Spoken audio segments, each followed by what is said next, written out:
আপনাদেরকে দেখাতে চলেছি ছোট আমলকির গাছে কি পরিচর্যা করলে অনেক তাড়াতাড়ি অনেক বড় হয়ে যাবে। হ্যাঁ, আরেকটা কথা বলে রাখি,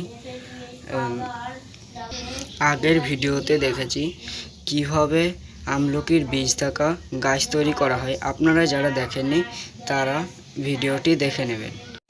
ভিডিওটি শুরু করা যাক। প্রথমে আপনাদেরকে একটা আমলকির গাছ নির্বাচন করে নিতে হবে।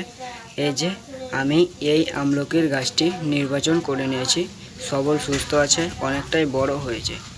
আশেপাশের আমলকির গাছগুলো আমাদেরকে তুলে নিতে হবে। আমি আশেপাশের আমলকির গাছগুলোকে তুলে নেব।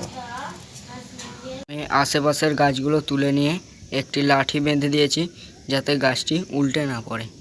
এরপরে আমরা নিয়ে নেব 10 থেকে 15 গ্রাম মতন সর্ষের খোল নিয়ে নিয়েছি। এতে আমরা কোনো রাসায়নিক সার ব্যবহার করব না, কারণ রাসায়নিক সার ব্যবহার করলে পরবর্তীকালে গাছের ক্ষতি হতে পারে।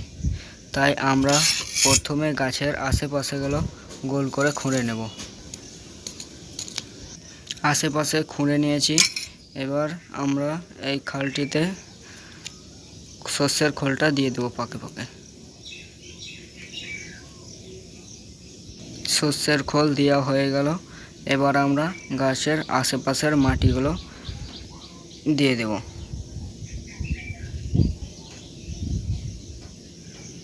মাটি চাপা দেওয়া হয়ে গেল। এবার আমরা এতে জল দিয়ে দেব।